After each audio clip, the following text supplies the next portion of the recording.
what you see when you look at this now? I'm bringing my friend to Califonia African American Museum that used to come here a long time ago. The way they traveled? Yes, this is it. Chained. Oh. And look, compact in these little holes. It's a crime. Did any of them have to stand up? Oh, yes. That's what that's about. Some of All them, day, all night. that's the average face. But I'm not even sure they put more than one person in there. They might have had two in it, didn't they?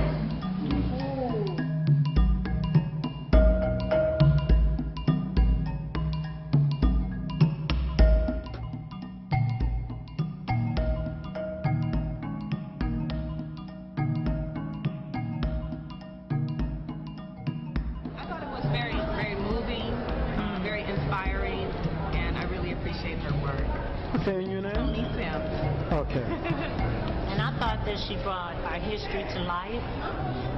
Sometimes it takes a person to see it to understand it. And a little more of our youth need to see it so they can understand where they come from. This is Gwendolyn Stevens. But for me, it's a personal story that started out called Bloodlines. And Bloodlines is about our interconnectedness. It's about American history and how this history connects us together and ties us together. And there's some relationships that exceed beyond the actual blood connection. There are shared experiences, and there's just a family that brings us all together. And if you're an American, you're part of this family. And if you're here visiting, you're still invited to be a part of this family, too. Delia Garlick lives at 43 Stone Street, Montgomery, and insists she is 100 years old. Unlike many of the old Negroes of the South, she has no good words for slavery or the old masters, declaring, "Them days was hell." She sat on her front porch and assailed the taking of young children from mothers and selling them in different parts of the country. "I was growed up when the war come," she said, "and I was a mother before it closed. Babies were snatched from their mothers' breasts and sold to speculators. Children were snatched from sisters and brothers and never saw each other again. Of course they cried. You think they don't cry when they saw like cattle? I could tell you about it all day, but even then you couldn't guess the awfulness of it. It's bad to belong to folks that own your soul and body, that can tie you up to a tree with your face to the tree and your arms fastened around it. You take a long curling whip and cut the blood with every nip. Folks a mile away could hear them awful whipping. This was a terrible part of living.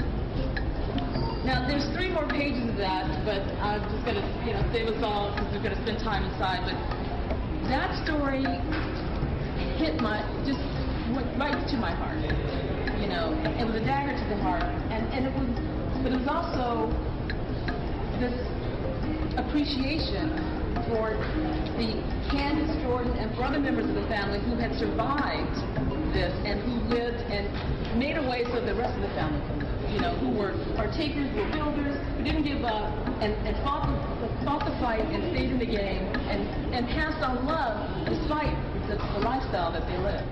There were about 10 people that gave their time and their bodies for art.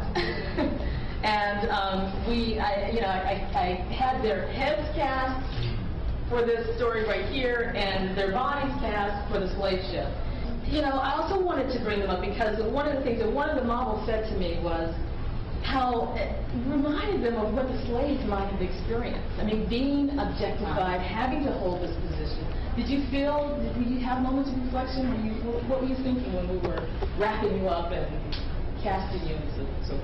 Well, I was thinking that this is, it really does give you an idea of what they may have experienced. Just standing in that position for 30 minutes and not being able to move, people working all on you, and it was an exhilarating experience because I'd never experienced that before, but it also gave me a sense of what was experienced on the ships. Well, I take all of these experiences and say times that, times nuclear blast. You know, you don't have a way of escape. On your darkest day, your day of, you know, you might be in traffic and I feel trapped. It will never be the total surrender of your identity, of your life, of your children, and then several decades of that as well. And Brendan was also, I can't believe, you were much shorter and smaller and then you grown up fast, but he's one of my favorite busts on this wall as well as on the slave ship in there. Now, this wall, it speaks to the ocean's journey. Two of the individuals on this are not the descendants of slaves, but mainly everyone on this is. And so it speaks to those that were not, who have African connections, have African roots. Sam Serpong is one of them, who's from Ghana. All right, so just a few words here on the personal tour you just saw with Toni Scott here at CAAM. I think it was really good. It made me really realize how important family is and just where we come from. It was really emotional for me just imagining how lucky that we are, and just made me rethink, and really a humble experience. Thank you. Thank you.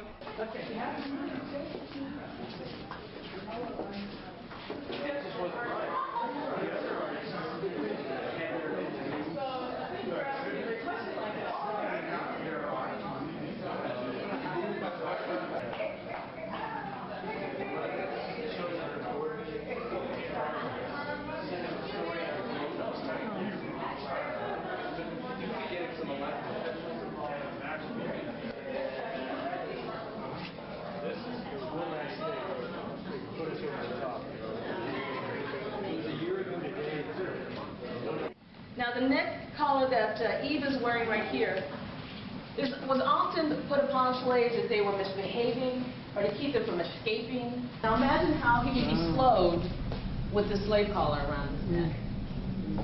And identifiable. Most definitely. And my dad insisted, the only thing I didn't get in here that Dad insisted on was a bullwhip. I didn't, you know, I had a hard time finding that, ran out of time, but he made sure I got the branding iron in. Because the individuals were not treated as humans, they were treated as cattle, less than cattle, but the marking to say whose property you belong to. And so right here, sometimes you have upwards of 600 Africans on a ship packed in together. I created this space. Now, they weren't standing up, but this will give you an idea of what space was allocated shoulder width. 17 inches was what you got. And if you're, you know, a really tall person or a wide person, you can imagine how uncomfortable that is. But besides that, imagine a couple of months on a ship, tied, chained together, feces, menses, rats, vomit, dead people connected to you, ship can barely breathe, so forth and so on. It's your worst. Let me ask a question. What kind of emotions? Anger, happy, sad? Sad. Confused? Sad. Sad. All right, so what was your impression and your name? My name is Delphia Whitty Sampson. These are my kids. And Hello, hello. I met Toni a few months ago, and the very first thing I saw when I met her was the sculpture. And she gave me some background into what she was doing and told me about the exhibit here. So I'm here, and I'm really impressed by what she's been able to do and how she's been able to pretty much take history and fit it into one little room.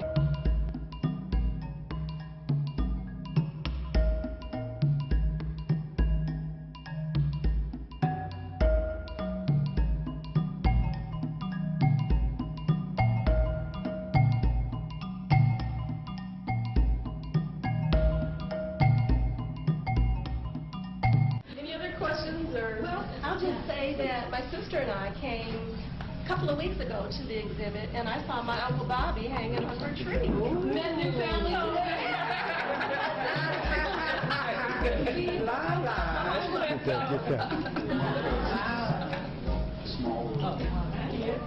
Remember to say, oh yeah, here. You get your eyes over here? Yeah. All right.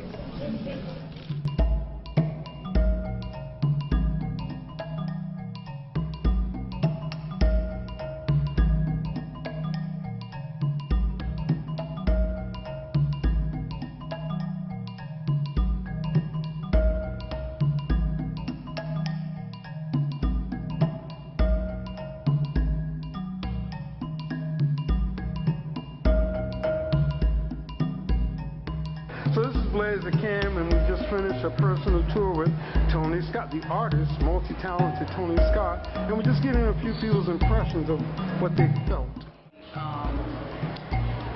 Been fortunate enough to visit her studio.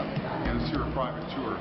But as far as this work, the generations here, it allows us, and especially me, to connect with the people of my past, the people that I'm standing on.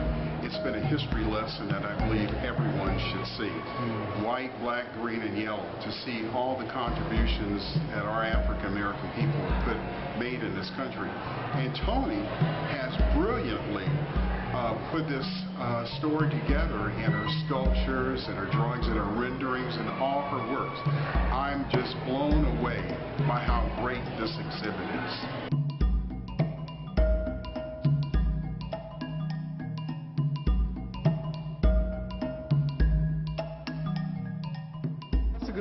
Second time I filmed it, and each time I see how the children grab these books and look like, wow, they're in school and they're not getting this education. Because they don't know anything about it, and we fail to tell the history. If you do not know where you come from, how can you be who you were meant to be without the food? Without the food, you have no knowledge. And she brought food. She came to feed us, and we were fed. And your name and place of origin? My name is Gwendolyn Stevens, and I come from Coshado, Louisiana. Coshado, Louisiana? What a beautiful name. You are who? I am a long line of Stevens. So you know your history too? Sort of. The last 3 years, I went home to search out my history, to find out who I am. What good things do you have to say about the Califonia African American Museum, Toni Scott, the artist? Well, the first thing I want to say is that I was a docent here 20 years ago and gave some tours, and so being here now is extremely important and inspirational because, again, you know, dreaming one day to be here and then now being here is just a day of celebration, and I'm just really grateful to have a place to show this work and have a home and have a community of people that come out and experience it, so it's all wonderful. It's all good.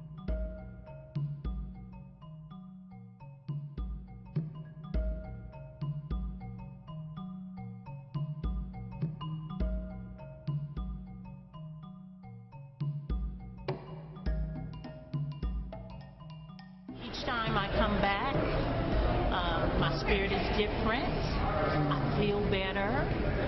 I know about my grandfather who built First AME in 3rd Ward.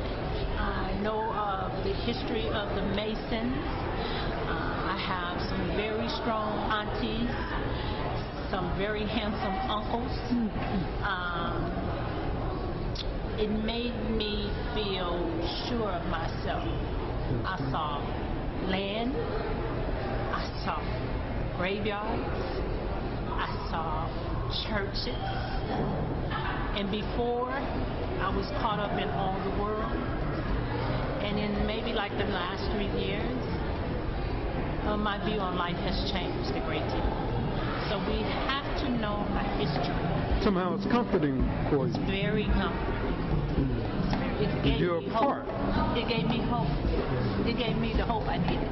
Just remember your name one more time? Gwendolyn Stevens. Gwendolyn Stevens, long line of Stevens from Louisiana. Thank you so very much.